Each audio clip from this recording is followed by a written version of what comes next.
Hi everybody, it's Ian here from IBI Performance Coaching. Today I'm going to talk to you about a simple way to reframe how you understand your life so that you can really maximize your potential and your performance. So, hope you enjoyed the video and thanks for tuning in.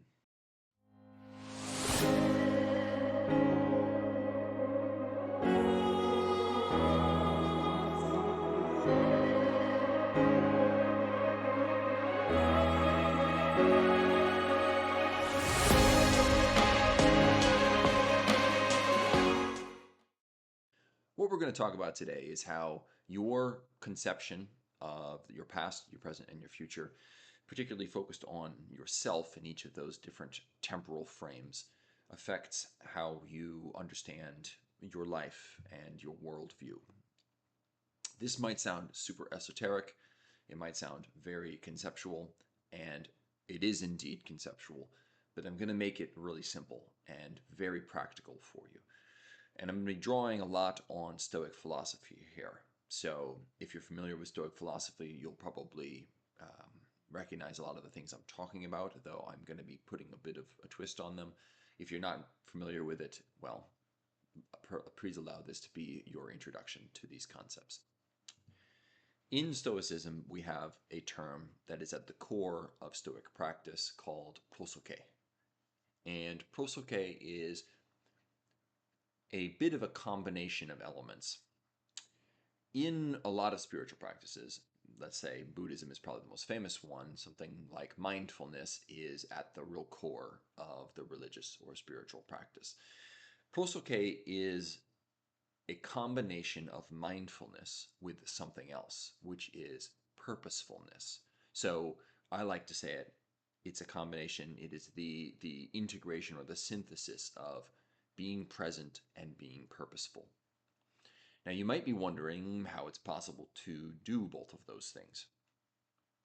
Well, really, all you're doing when you're present and purposeful is you're able to answer two questions. What am I doing would be the present, being present, okay, being tuned into this moment. What am I doing? And why am I doing it? That's the purposefulness. And very often we lose track of one or the other of those answers. And losing track of either one can lead you astray.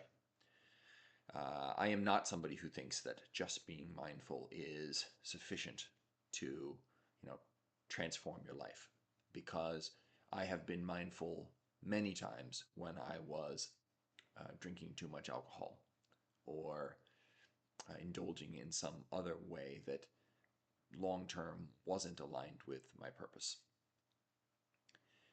And so I would say you really do need both elements here. Now, how is this related to the three temporal ranges that I introduced in the beginning? The way that a lot of people find themselves living is that they basically live in one of the three time periods predominantly. People who live in the past a lot of the time, those are the people who are constantly dealing with regrets, with punishing themselves, the inability to forgive themselves often, or maybe they have a positive valence to the past and they're living with nostalgia all of the time. They're not present, they're not purposeful. People who live in the future constantly often deal with high levels of anxiety, high levels of fear, and these are people that are constantly spinning stories about things that haven't happened yet, and they have no real good evidence to suggest will happen. Now, these are also people who can be very driven, can be very successful in sort of traditional sense, as in they make a lot of money or they have a lot of status, but they don't tend to be people who live good lives in the traditional sense, in the classical philosophical sense of a meaningful, holistically integrated and flourishing existence. And people who live in the present, well, you're not going to be dealing with regret and you're not going to be dealing with fear if you're living in the present. But you may not also be contributing as much, developing as much, flourishing as much as you might otherwise. And so really we need to find the right way to integrate these three temporal frames so that they're aligned, so that you can draw on each of the potential strengths that they offer while having them contribute to the same essential mission. Okay, let's start with your future self. How do we think about our future selves? People who think a lot, who live in the future a lot, tend to use words like I need to, I have to, and it's like there's a fear, there's an anxiety there, they're running away from their fear of a future that they don't want, and so they feel compelled to take all of these different actions that they do. And I'm going to suggest that the best way to think about your future self, and this will really help you develop more discipline, it'll help you develop more motivation, more consistency in the practices that you know are supporting your best life, your towards practices, let's say, is to think of your future self as someone you haven't yet met. Think of them as a stranger, but a stranger that you are intimately connected to, that is very important to you, more important to you than people that you know, your family members, your spouse, your best friends. Your future self is an unknown person who is tremendously important to you. The image I get is almost like, if you had an arranged marriage with somebody that you had never met and you were sort of waiting to meet them for the first time.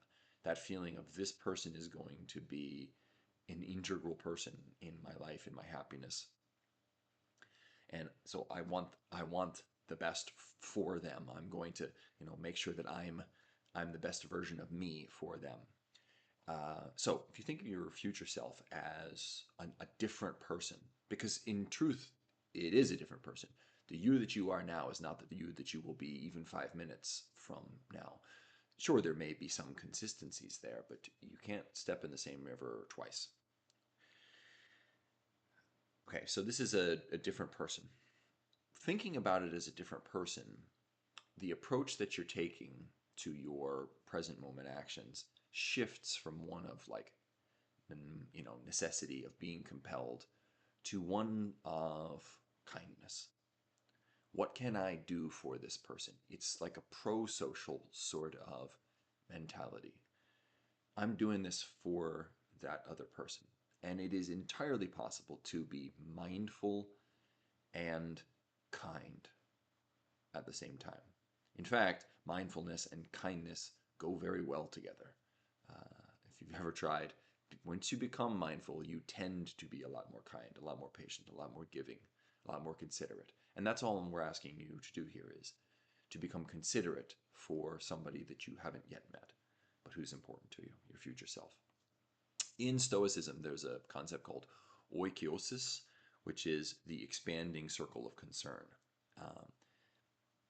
Human beings and all animals, the basic level of oikeiosis is the circle of concern that radiates around oneself. It's sort of self-preservation. I need to stay alive. I need to propagate my genes, that kind of stuff. But as a person develops, their circle of concern expands to include family members, to include friends, to include people from the same tribe or nation or workplace or whatever it is, and eventually, hopefully, to the whole world, to the whole cosmos. Well, one thing that I think that Stoicism overlooks is that your future self fits into this scheme somewhere, and I would say it fits into the scheme. It's just past the immediate concern with self.